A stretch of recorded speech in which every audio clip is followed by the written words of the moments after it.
Welcome to Talking Buffalo, featuring conversations with guests from around the world of sports, media, pop culture, and all things Buffalo. With your host, Patrick Moran.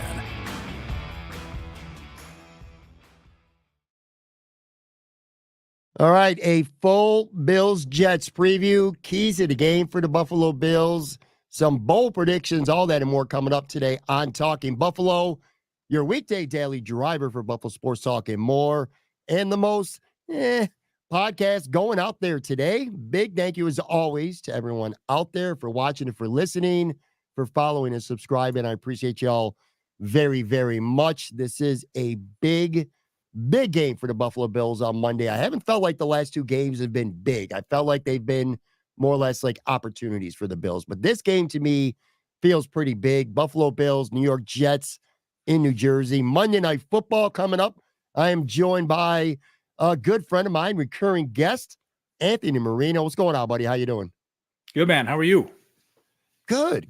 Nice busy weekend. Hanging out with a lot of buddies. Went out to get some really good wings on Sunday. Shout out Kelly's Corner. That place, absolutely elite. It's been a long time since I've been there. Put it this way, Anth. You don't live in Buffalo. If you were coming up to Buffalo and you hit me up, you texted me and said, hey, Pat, where's a good spot to really go get some wings and some beef on weck?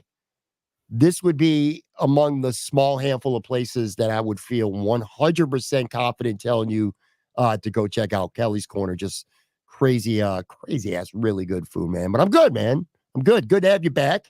I know you've been busy. I ain't got no life, so I haven't been that busy. But we try to hook up when you can, and it's good to have you back. This is a big game. Let's just kind of dive in right now, too. This game to me really feels like a get right kind of game for both these teams, because I think it's an important game for both teams, and both teams are not playing good football as of late. On the Bills side, you win this game on Monday, now you're 4-2, and you've beaten Miami and the Jets both on the road. You're in great shape. You're looking good in the last 2 weeks, kind of wandering under the bridge, it'll feel like. But you lose this game, that's 3 straight. On the road, 3 straight tests against good teams, 3 straight failures. And I think you're going to start to see a lot of questions being raised this week, and I would say rightfully so. With the Jets, you lose this game, you're 2-4. In terms of winning the AFC East, you're on life support at that point. But if you win, you're right back in the AFC East, the playoff race. This is 2 teams that are good on paper, but not playing up to expectations, at least over the last couple of weeks anyway, in a very big divisional game, man. Yeah, Pat, this is weird because this is weird coming from me. It's week 6, and I feel like this is a must-win game for the Buffalo Bills. That's fair. That is like, it's week 6, right? We've seen things in the past. We saw a 3-game losing streak in 2020. I mean, obviously they finish on a great note. Like, we've seen this team be 7-6, 6-5, like go on a run, different things take place, but at least for where things are right now, definitely for the fan base, right? Let alone for the team. The thought of losing 3 in a row, and you try not to get ahead of yourself. You can even look at last week's loss to the Texans, and I know nobody wants to talk about that, but you were missing your best wide receiver in Khalil Shakir. You're missing your best linebacker in Matt Milano. Missing your best pass rusher in Von Miller. You're missing your best cornerback in Teron Johnson. You're missing all these pieces. At Oliver too. You're missing your best defensive tackle, your favorite player at Oliver. All these things that you're missing in that game, and and you lose in the last minute. So it's like, okay, you're there. Like, you shouldn't be overreacting in this way, but I am. So it's just one of those, and I don't know if it's because it's the Jets, if it's because it's prime time, if it's because it's freaking Aaron Rodgers or any of those things, but it just it does feel like a must-win game. And I think especially because we all just watched Josh Allen play the worst game of his career.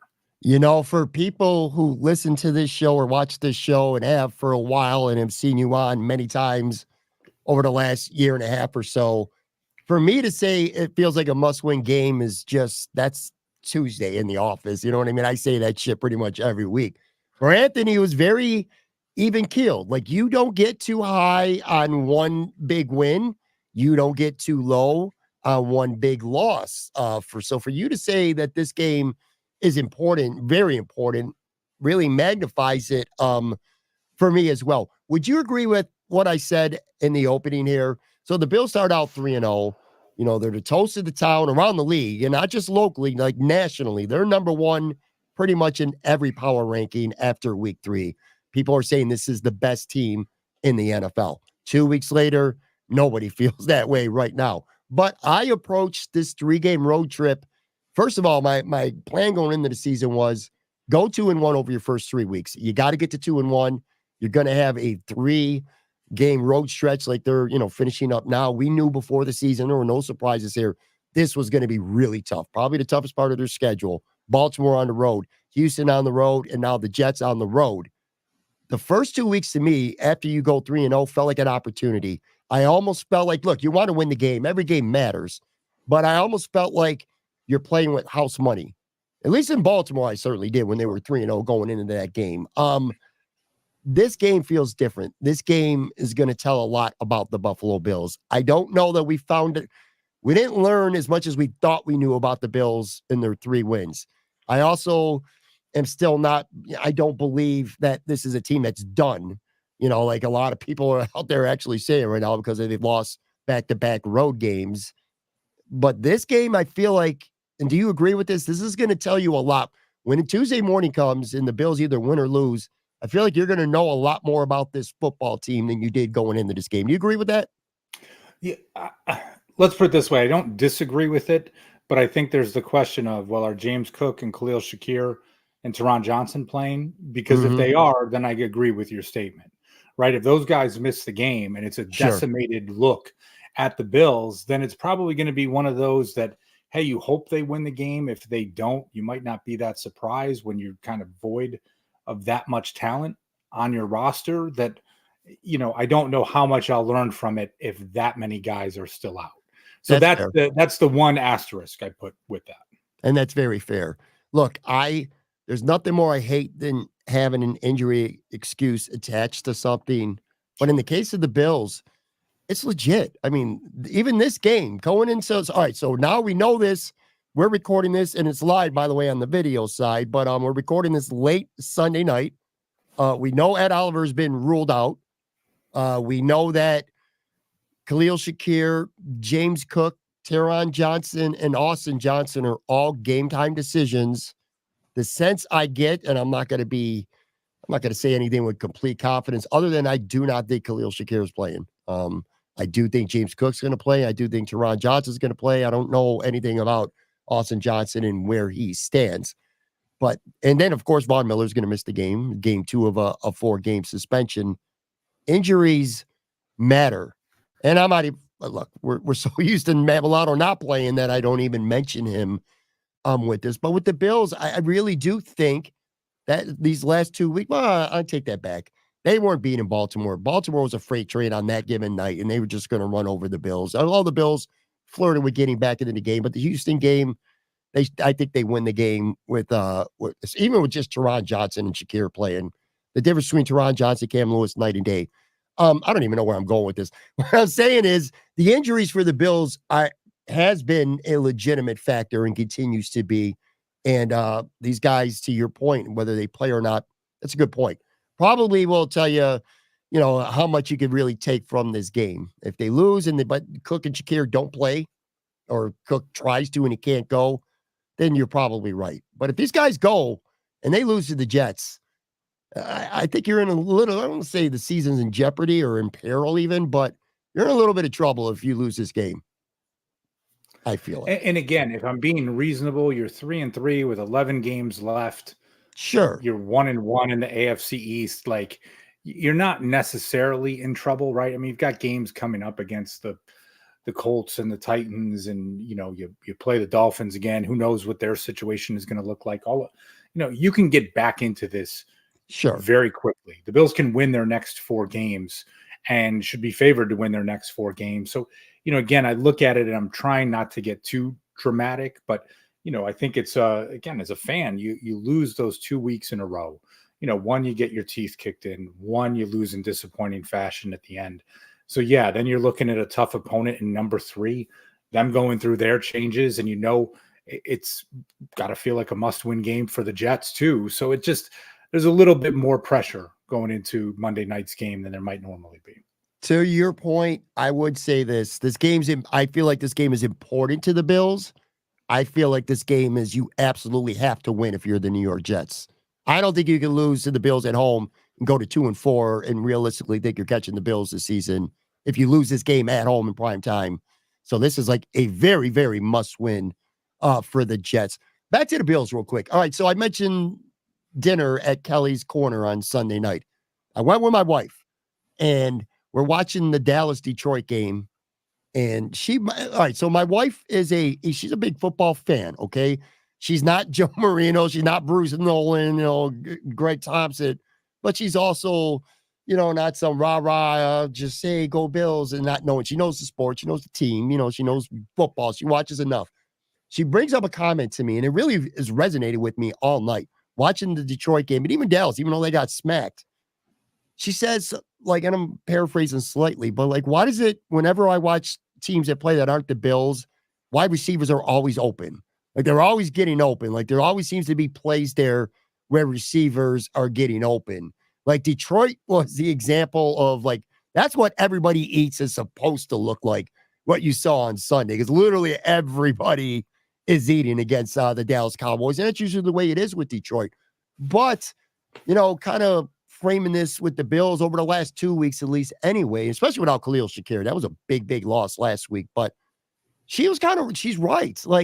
You watch these plays, you go back and you watch the film or just the regular broadcast, and they fight and scratch for every yard of separation, it seems, the receivers that they get. They don't got those guys that are scaring the hell out of secondaries, that are getting wide open on these slants or hooks and things like that. I look at the Bills right now, and I do see a team which might have to be remedied through a trade. I think it's going to. We'll talk about that a little bit too. But this is a team right now, Anthony, that is really struggling to get guys open and make things easy for Josh Allen. Well, and that's certainly been the case these last 2 weeks, sure. Right? The first 3 weeks, Josh Allen's completing something like 75% of his passes. We're talking about him as the favorite for the MVP. He was a player of the month. Yeah, and you're feeling like, okay, he is getting those guys, hitting them when they're open, right? No crazy contested catches or things where they're having to work so difficult. And then these last 2 weeks has been a different story. So it's a little bit of this, okay, we've seen it. We've seen it this year. We've seen it with this wide receiver core. Again, you take Khalil Shakir out of the mix last week. That obviously changes things. So it's a little bit of I get what she's saying. You watch Detroit just play. They were just toying with them, right? That's not even like the varsity playing the JV. It's like the varsity playing the modified, middle school team. So I get that, but it's, again, if we hadn't seen this the first 3 weeks, then maybe I'd feel a little bit different and maybe agree with her a little bit more.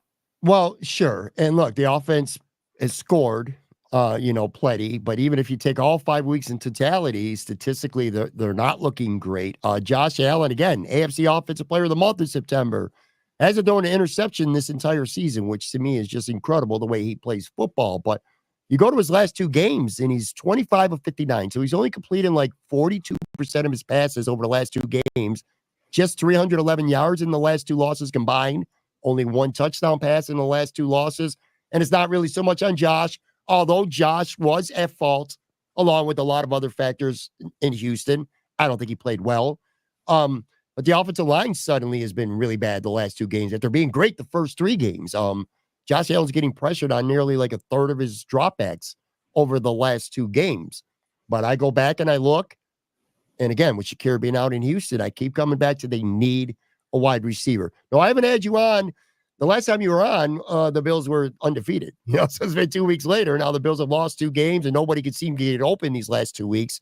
Where are you at right now when it comes to this team and Brandon Beane needing to trade for a wide receiver, whether it's over the next week or up until the trade deadline? Because I have become firmly in the mindset that if Brandon Beane is really all in and serious about this team competing for a championship, they got to get a number one receiver. I feel like Shakir, if he's your 2, and Kincaid your 3rd option, and Coleman's your 4th, instead of 1, 2, 3, they're 2, 3, 4 with a legitimate weapon. This offense just will get to another level. Are you of the mindset that this team needs to go find whoever it may be, somebody out there in the trade market?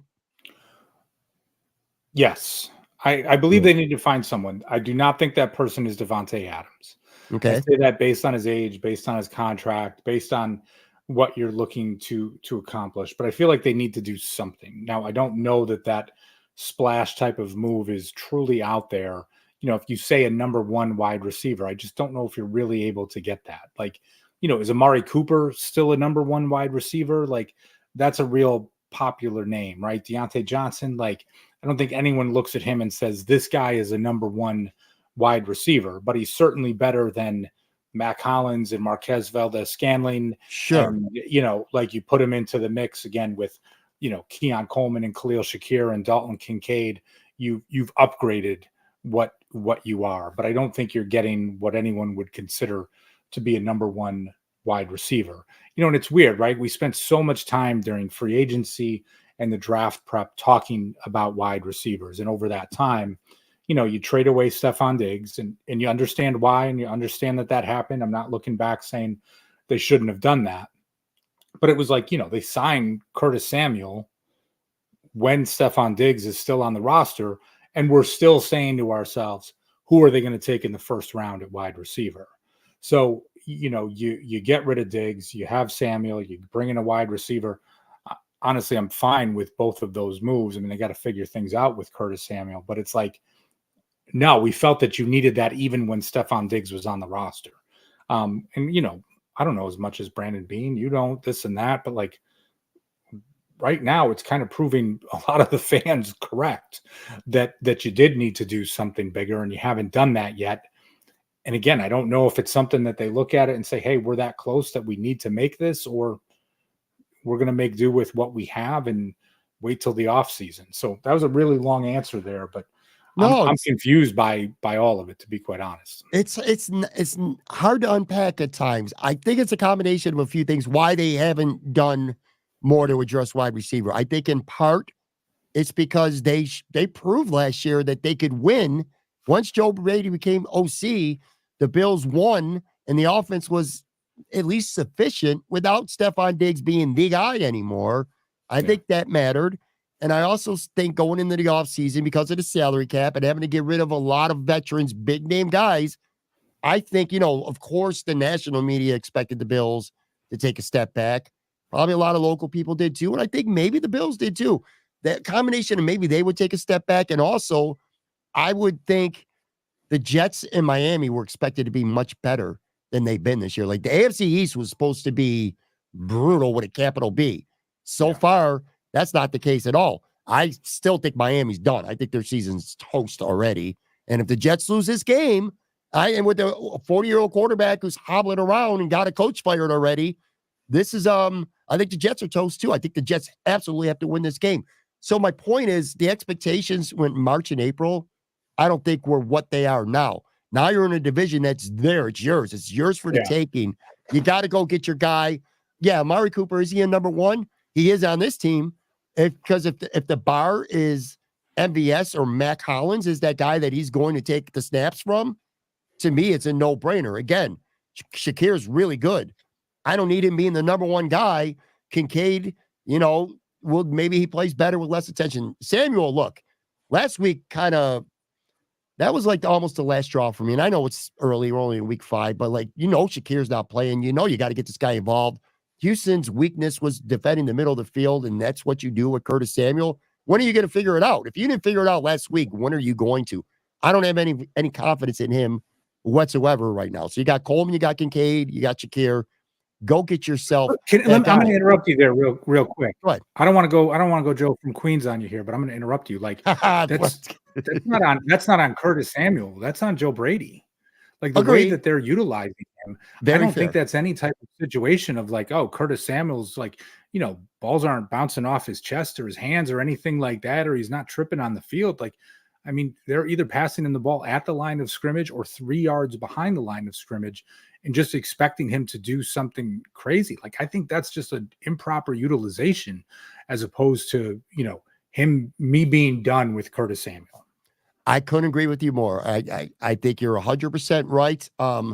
Yeah, every pass to him is at the line or 2 yards behind the line of scrimmage. He tried to carry the ball. He slipped. So it's also been some bad luck. The disaster trick play involved him in Baltimore. But yes, I agree. And look, the Bills have struggled for years now, it seems. And it's not just Brady. It was Dorsey and even Dable before that.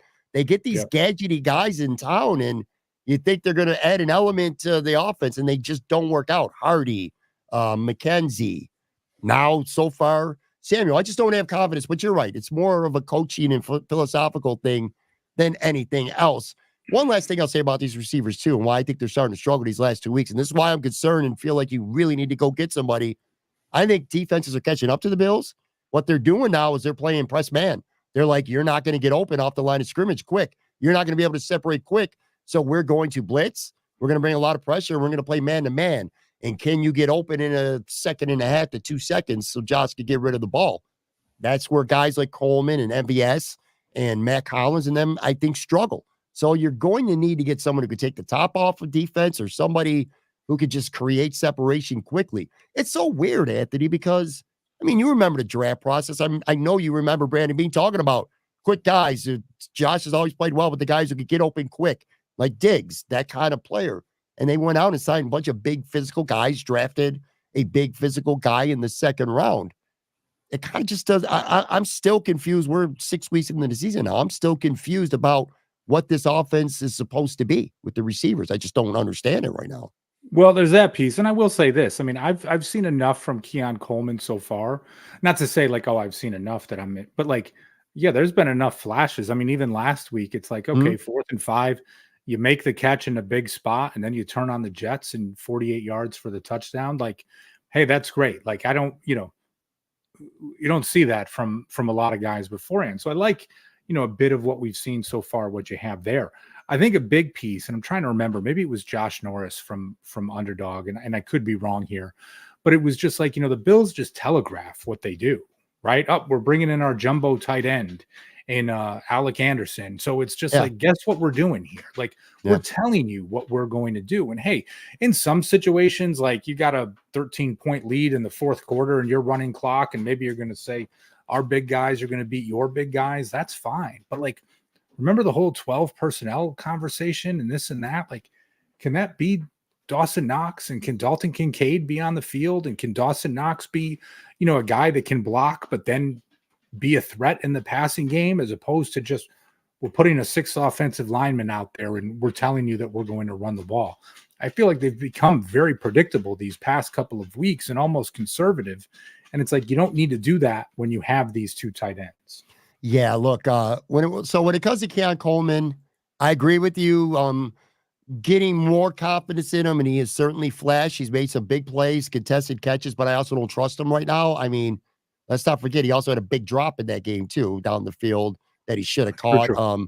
One play, I don't know. I mean, we don't know. Maybe it wasn't his fault. Maybe it was Josh's. And he had no way the call was supposed to go to him, but that one ball hit him in his head, which kind of felt symbolic of the Bills receivers on that day as a whole. 18 targets, 4 receptions. That's got to be addressed, dude.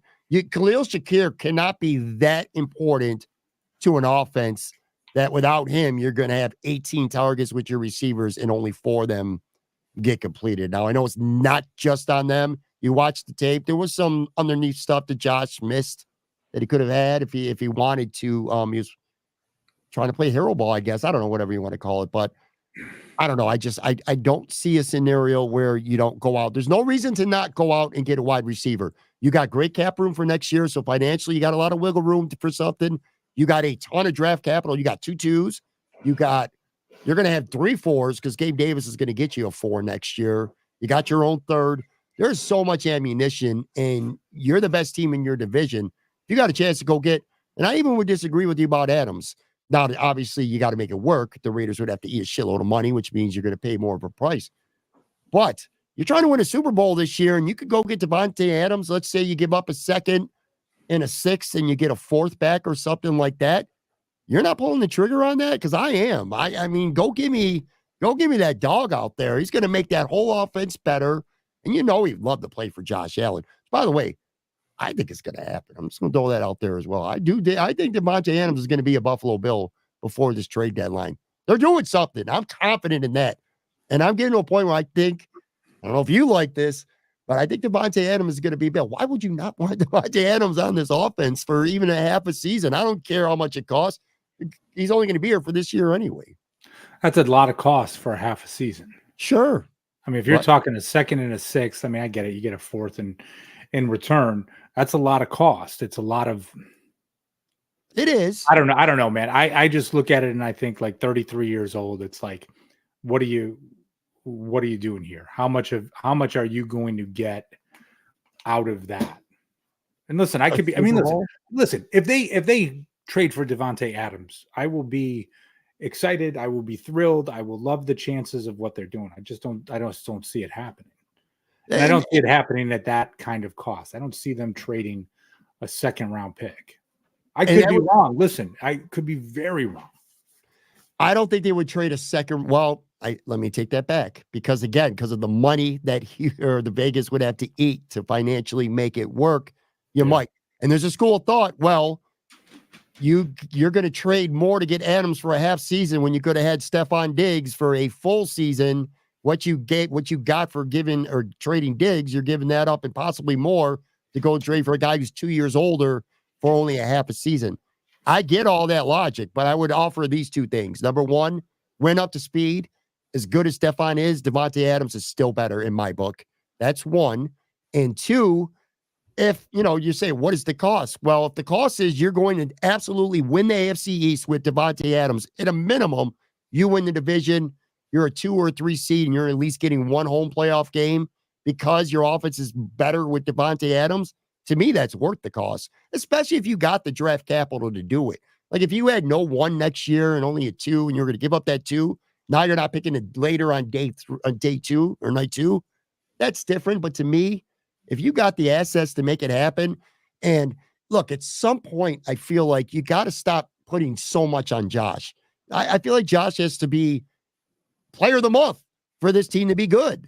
You know what I mean? If Josh is just, I think you're going to get a lot more results like we got last week. So go get your guy a stud if you got the opportunity. That's my and it doesn't necessarily have to be Adams. Hopkins can help. Cooper can help. And those they're on scrub teams right now that are like 1-5. They're done. Their seasons are over. So they're going to be on the market.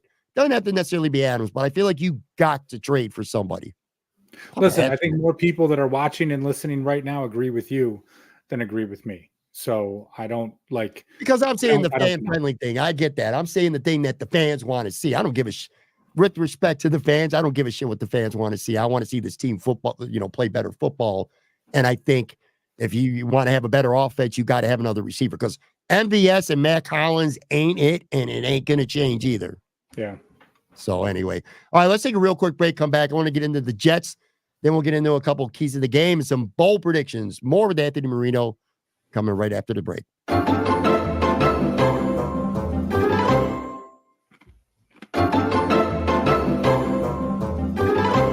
All right, I am back here with Anthony Marino, previewing the Bills and the Jets, which pretty much turned into a very long, the Bills better trade for a wide receiver. Guess what, folks? If they trade for him on Monday morning, he's not going to play on Monday night, so it's not really going to matter for this week. Look, with the Jets, they have, on the plus side, they have arguably the best corner tandem in the NFL with Sauce Gardner and DJ Reed. Well, I think DJ Reed might be every bit as good as Sauce Gardner. Quite frankly, I think Sauce is a little bit overrated. So that's a strength. We're talking about the Bills wide receivers not being very good. Well, this is probably not the week to expect them to go off and have huge weeks on the outside anyway. They do have Michael Carter Jr. or the second. He's a really good slot corner. He's out.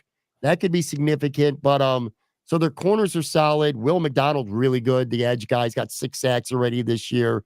Quentin Williams, stud defensive tackle. Bills know him all too well. He has dominated some games here. The Jets front's really good. Defense is really good. CJ Mosley's been hurt, toe, questionable, but I hear he's expected to play. What do you think about this Jets defense? We know from experience that even when the Bills are good and the Jets are down, this is a defense that continuously kind of gives Josh Allen some fits. None so more than the game in New Jersey last year when Josh threw 3 picks and was terrible. Yeah, I mean, there's been nothing too pretty about when Josh Allen has played this Jets defense these past couple of years. So, there's the piece with it. Again, you talk about this game feeling a little bit just like putting more pressure on it because the Bills haven't looked like a well-oiled machine on offense when they've played this team in the past. So to me, that adds some of the pressure with this because, it's not one of those if you're playing Miami, right, and the offense has traditionally looked strong against or against New England where, as of late, you've seen more and more of that. Like now with the Jets, it really just hasn't been there. And it doesn't mean that it can't be there, right? I mean, I can look at things and there's enough reasons and things that you just said that, okay, there's spots of this defense that you can exploit. And the other part is I'm like banking on Josh Allen not having a stretch of 3 horrible games in a row. Yeah. So that part's just a little like, you're playing the law of averages here just a little bit, and each game is its own separate microcosm. But with that being said, it's just, you haven't seen that kind of stretch from him, and I'm ready to see him snap out of it. Yeah, for sure. If the Jets on defense aren't good at one thing, they haven't been great. Their run defense hasn't been great. They're just 24th in DVOA so far this season. Of course, James Cook might not play, and if he does, he probably won't be at 100%. So that might be nullified as well. Offensively, the Jets have kind of been, considering the talent that they have on offense, they've kind of been a mess. The offensive line is not playing good at all. Aaron Rodgers has been hit like 21 times this year. It's like 6th most in the league. Morgan Moses, a right tackle in particular, has been pretty bad. He's been an issue. Aaron Rodgers himself, pretty kind of crappy, actually. He's had one really good game against the Patriots, threw for 281 yards and 2 scores, but the other 4 games combined, he's only thrown for 5 touchdowns, and he's been picked 4 times. He was picked 3 times a couple weeks ago. Completion percentage is just 57%. He's 40 years old. He doesn't move like he used to. He's hobbled. He's been limping around. Again, he got a coach fired. I hate the guy. All right, stop, Pat. I'll go on a diatribe about this guy. I hate him so much as a human, not even just a football player. But anyway, this offense, considering you got Breece Hall and you got Garrett Wilson and Mike Williams, Lazard, they're not that good. And this is a Bills defense, I think, that could make some things happen against a Jets offense is not that good.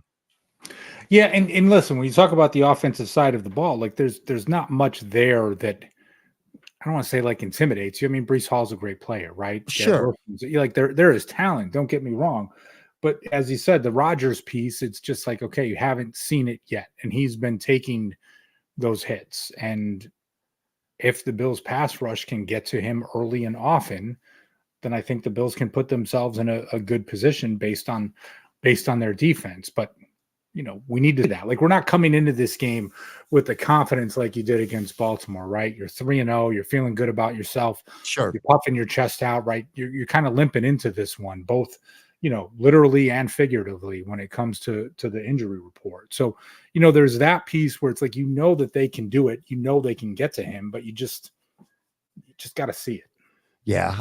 So let me ask you this. The Jets got a new head coach. Obviously, Saleh got fired. That was the big story this week for the Jets. Jeff Ulbrich is now the head coach, who immediately demoted Nate Hackman from calling plays. That's Todd Downey now who's calling plays.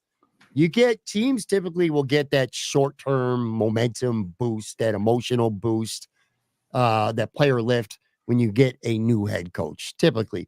But also teams that come back from London, where the Jets played and lost last week, got slapped actually by the Vikings. Final score was pretty close, but they got beat.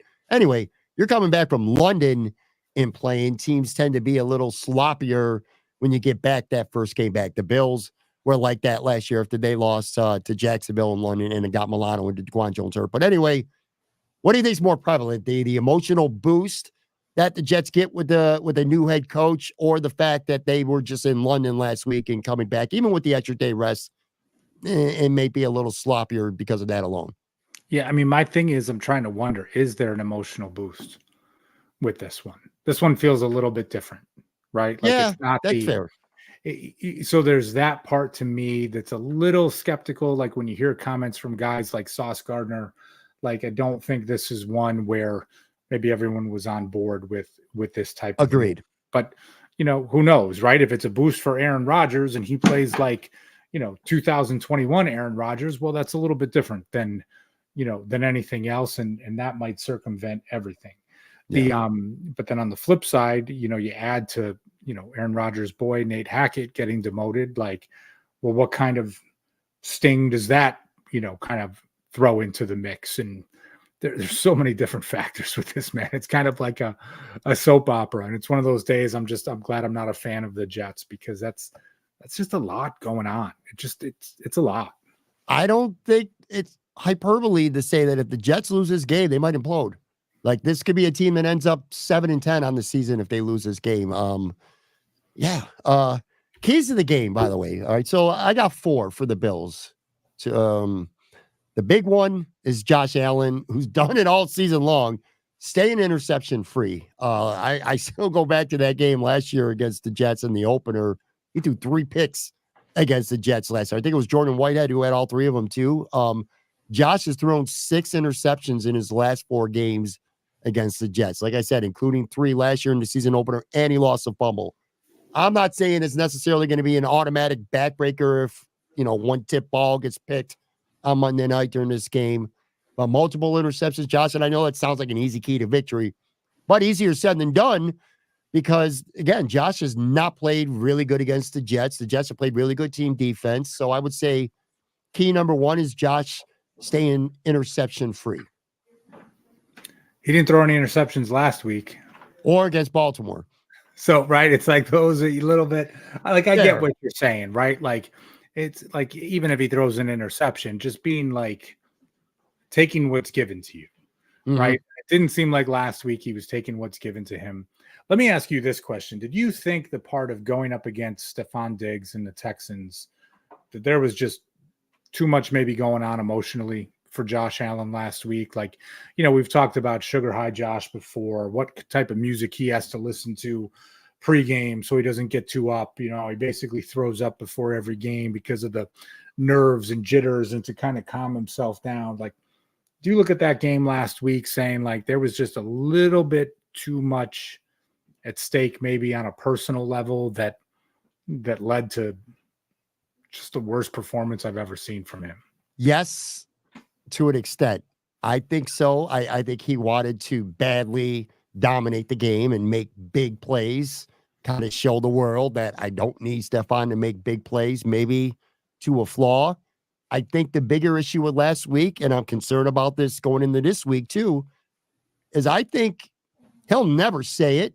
And in fact, he'll say the opposite, but I think Josh is starting to lose some trust in some of these guys. I mean, how do you not, when guys are having footballs bounce off their head and drop them? Matt Collins can't track a ball to save his life. You start going away from them. I saw on the All-22, real quick here, I don't want to get off track, but this is kind of important. I'm glad you asked that question, because it just reminded me of something. Last week, I was watching the All-22. This is right when Josh got hurt. Dorian Williams got that turnover. Mitch Trubisky handed the ball off on first down, and then Josh comes sprinting back into the field. They tried, the play call was to run a screen to Curtis Samuel. And what happened was, and when you watch the film, if it's a bang screen, it's there. Dalton Kincaid's getting out in front. He's got a guy. Samuel should catch the ball, go inside. He's got one guy to beat the safety. Maybe he beats him, maybe he doesn't. Worst case, it's 3rd and 5, or best case, it's a touchdown. He beats him. But anyway, Josh doesn't pull the trigger. And it got me wondering, like, is he losing trust in guys like Samuel and Hollins and MVS, who dropped that 1 3rd down pass? He didn't get another target the rest of the game. I think maybe he's pressing because he just doesn't trust his receivers enough right now. And to your point, though, I do think the Diggs thing had something to play into it as well, which again, it just goes, I think they need another piece of talent on this offense that's not currently on the roster. Good question, though, because it kind of felt like that at times. I think Stephon was a little amped up as well. Sure. But yeah, maybe Josh was a little bit too amped up. Anyway, my second key is this. It's time for Dalton Kincaid to step up. He's 15 catches this year, 166 yards. He had that nice touchdown. He's had a couple plays, but he's just 16th right now going into this weekend among tight ends. And this is a guy, you used a first-round pick on him. You didn't take a receiver. You didn't go up last year and get a receiver. You didn't go up and get a receiver this year in part because Kincaid is expected to have this growing role on this team. And again, we're 5 weeks in now, not a tiny sample size anymore. And he's just been okay. You know, like if Shakir, especially if Shakir's not playing, you got to step up. It's time for Dalton Kincaid to have a bigger impact on these games.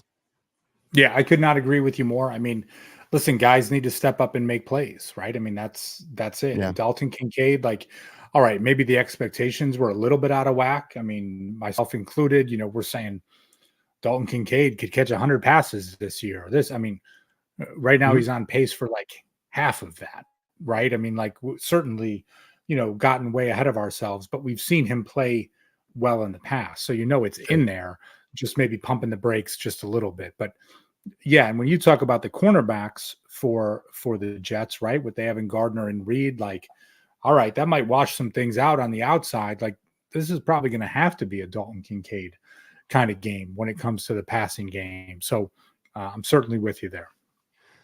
Look, and again, I'm not out on Dalton Kincaid. I'm not even saying I'm not confident in Dalton Kincaid. I'm just saying he needs to play better. And you look at these last two games, that Baltimore game, I mean, he dropped the 3rd and 2 on the first drive of the game. You know, you're arguing, should the Bills go for it or should they punt? The Bills punted on 4th and 2 or whatever from their midfield. Well, guess what? Dalton Kincaid make that catch, and we're not having that argument because the drive continues. And then last week in Houston, not an easy catch on the sidelines, but a catch that a guy of his talent level should make, and he didn't haul it in. And so, yeah, you need to start making plays. On the defensive side, I got 2 as well. Greg Rizzo, AJ Epinesa, Juwan Smoot, they got to win big on the edge. I mean, the Jets' offensive line has been kind of a train wreck. I wish I could throw Von Miller in there, but he's not playing. He's suspended. But make Aaron Rodgers, make his life hell. Morgan Moses has been awful at right tackle. Left tackle play with Smith has not been much better either. So, again, Aaron Rodgers is getting hit a lot. He's banged up. He's sore. And you got to get after him. Even if you don't finish, get after him, pressure him, make him get on the move, put a hit on him, and you could you can rattle him and hopefully force him. He's made a lot of mistakes this year, Aaron Rodgers. So I would say the Bills edge guys, you could throw Solomon in there too, I guess, this week, is making life hell for Aaron Rodgers. They got to do that. Got to do a better job than they certainly did in Baltimore, where Lamar Jackson could have had a picnic back there. Yeah, and I think it's going to be interesting with Ed Oliver out of the game, already declared. Do one of those defensive ends end up playing some more defensive tackle, right? We've seen that in different, what do they call them, NASCAR packages and things like that. But, you know, especially if you're talking a 3rd and long now, are you going to see AJ Epinesa lined up at defensive tackle as opposed to Dwayne Carter? You know what I mean? Like, who certainly flashed last week just a little bit, but you know, you might want to have a little bit more experience on the field in those situations. For sure. Last key for the Bills here for me, and I'm projecting here because I don't know this for sure, but I do think Teron Johnson is going to be back. Getting him back is going to be a key to me because this defense is significantly better with Teron Johnson than Cam Lewis. And that's no disrespect to Cam Lewis, man. He played really good against Arizona. He was good in Miami too. But the talent skill level between Johnson and Lewis is night and day. Lewis is a gutsy dude, but he's been a mess the past 2 losses. Stephon Diggs was just lining up in the slot and eating lunch against him last week. I think Lewis was targeted like 12 times and he gave up like 10 catches for about 100 yards in the slot. He's not Teron Johnson. He's not Teron Johnson in coverage, and he's not Teron Johnson blitzing. He's not Teron Johnson in the run game either. It's a big, big, big difference. So getting Teron Johnson back against a guy like Garrett Wilson, who's been lining up in the slot like a third or more of his snaps, that's just, to me, that's going to be critical for this Bills defense.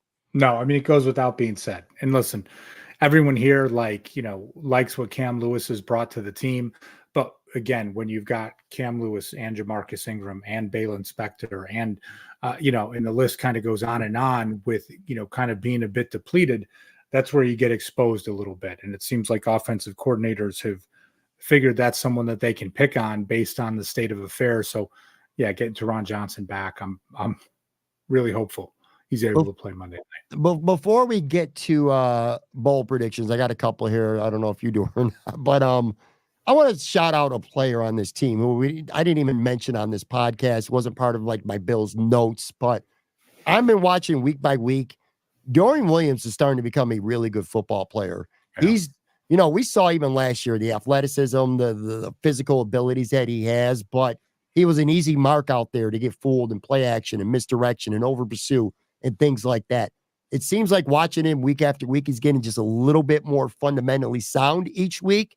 And he's becoming a very, very good football player, man, an asset to this defense instead of a liability. Balin Spector, with respect to him, he ain't Terrell Bernard, not even close. We saw the difference last week, what Bernard healthy on this, or even not even healthy, but just playing on this defense, what he brings that Spector doesn't.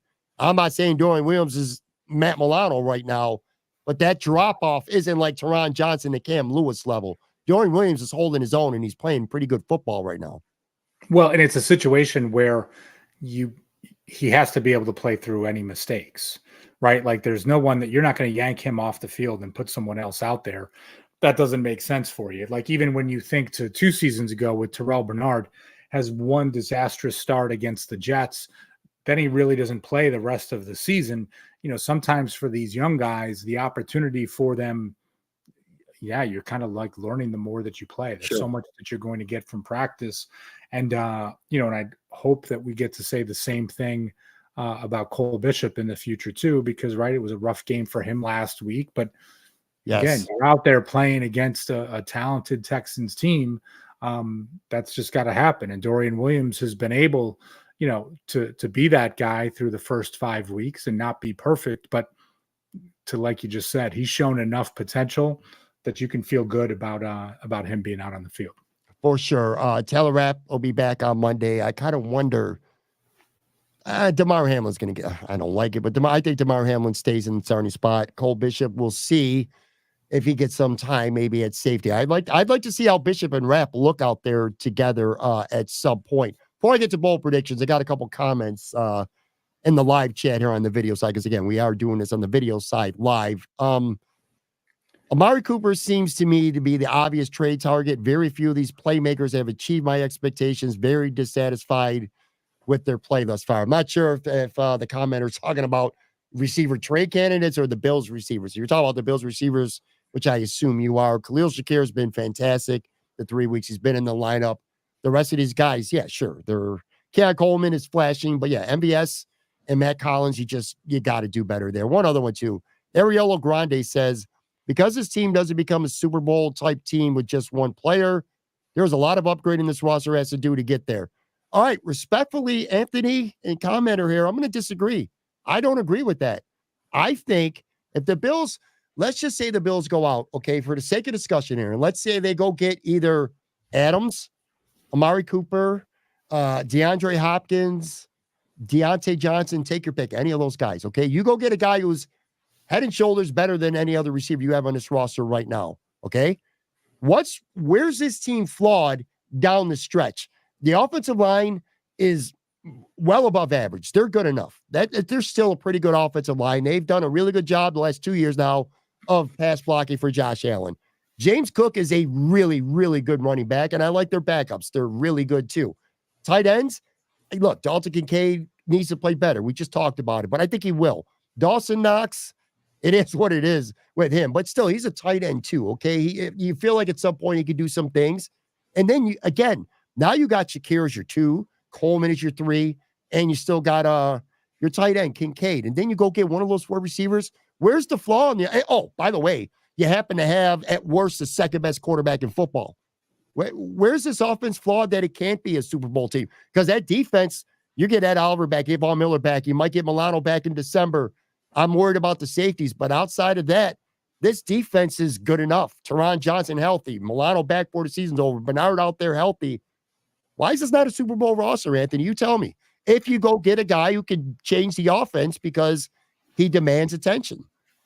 Yeah, no, I don't disagree with that. I don't disagree with that at all. I don't know that I'm calling it a Super Bowl roster. That might be a little bit of a stretch for me, but like that's the upgrade that you can make.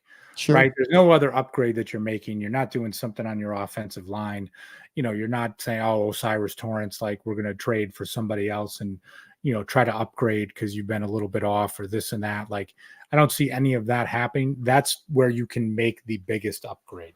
Does it make you a Super Bowl contender? I don't know, right? Like that's a little bit too much for me to say at this time, but it certainly makes you better than you are today. And I think they're a Super Bowl contender right now. I just don't think there's a lot of great teams in this league. There's not a lot of teams that don't have some flaws. Detroit looked great today. Guess what? Sadly, unfortunate. It sucks, but Hutchinson's done. You know what I mean? It's there's my thing is for me to call them a Super Bowl contender, it starts with number 17, and he has not looked the last 2 weeks. Like the last 2 weeks, right? So that's why I say this, right? Like if they're firing on all cylinders Monday Night Football, then you'll hear me saying it. But it's like this team and my emotions as it relates to calling them a Super Bowl contender, it revolves around one person. And that's very fair. I would also say, to my point, that I clearly have my line in the sand here. I think Josh has a trust issue with some of his receivers, and go get him another talented player, and you might see the best of Josh Allen. Instead of putting so much on him to go be great by himself, it feels like sometimes, go get you a Devontae Adams or a Cooper, one of these guys that'll just beat a guy off the line and make you pay. Well, we'll see. This game, like I said, it's going to tell a lot. And I want to get to some bold predictions here, right? I got 3, got a bonus one. Mrs. Moran actually had a bold prediction, and I want to make sure I throw it in this podcast because I was like, when she said that. I asked her today. I said, give me a bold prediction and I'll use it. Anyway, here's my first one. Not a really bold, but the over-under for this game's 41. I think it's going to go over, but not by much. Like, it's going to be really close. But if I was a gambler and I was betting, I would take the over. I think it's going to go over, but not by much. Let me run through these, and then if you got a response to them or one of your own, we'll hit that. My second one. So I have spent basically this entire podcast saying that Mac Hollins more or less sucks, right? That's basically what I've been saying. Well, Mac Hollins is going to score a touchdown in this game. If I got a parlay going in anytime parlay or anytime touchdown, and you're playing the odds, obviously, because, he's not expected to, Mac Hollins is going to score a touchdown. I'm speaking that into existence. I could feel it in my bones. We do all this Mac Hollins bashing. I don't know if that's a good thing, though, because if Mac scores a touchdown, Brandon Beam, like, oh, see, I told you we got a guy. We don't need to go get freaking Amari Cooper. He's going to score a touchdown. My third one, Teron Johnson is playing, and he's going to have a big second half, potentially a game-sealing interception of Aaron Rodgers.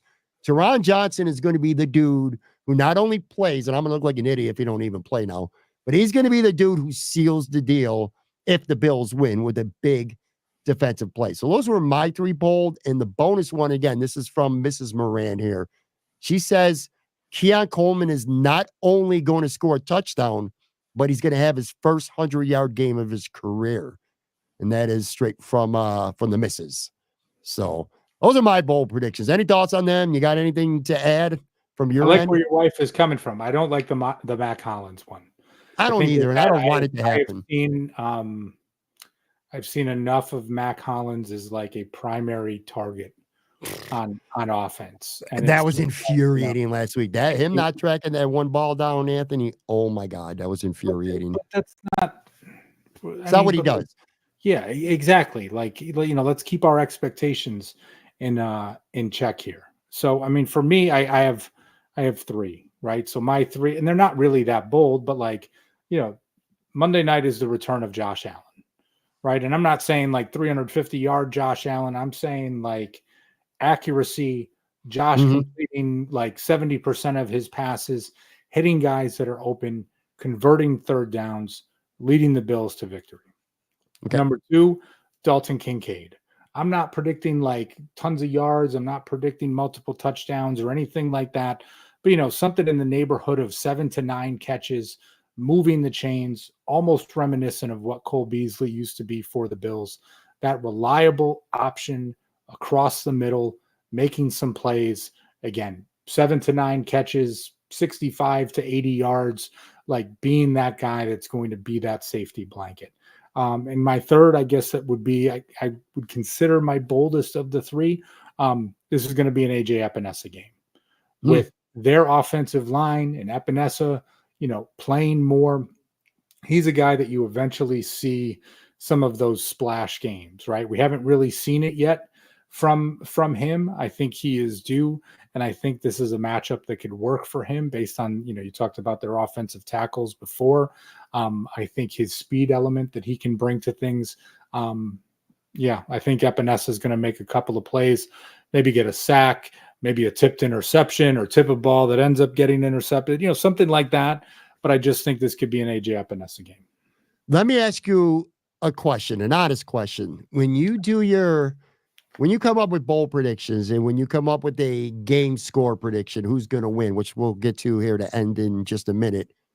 When you're doing that, how much of it is you being a fan and wanting to see that, like, hey, I want this to happen, so I hope this does. And how much of it is you envision it actually happen, like in the game? Like, for me, I'm a Bills fan. I'm not going to run from that. I want to envision good things with the Bills, but I call things as I see it happen. Like, for an example, I want to be clear. I shouldn't say that. I do want Matt Collins to score a touchdown because that means the Bills score 7 points. But, I don't want Matt Collins to score a touchdown because that might say, again, maybe we don't trade for a receiver. And I think that would just be stupid. But I see it happening. I see Teron Johnson making a big play in the fourth quarter. Like, I legit see that. It's not even me as a fan trying to will it into existence. Like, I envision the game in my head. It doesn't always go that way. I thought the Bills could beat Baltimore and they got shellacked. You know what I mean? So how much of it do you envision it? Do you want to see this happen? Listen, don't take this the wrong way, because for everyone listening, Pat sends me this really detailed outline of everything that we're going to talk about. And usually when it comes to the bold predictions, it's what pops into my head as we are talking throughout the show. and you I formulate those opinions. So each one is a little bit different, right? So like I said before, I am not expecting Josh Allen to have 3 horrendous games in a row, right? So there's that piece, putting a little bit of logic into it. Again, I'm not saying it's a, crazy AFC offensive player of the week type of a performance, but a solid, strong performance, him making the right plays. Like, we haven't seen that in a couple of weeks. So just the law of averages, it's just like, we have never seen that type of stretch from him, due for a bounce back. So I guess there's a little bit of like law of averages and logic that goes into play there.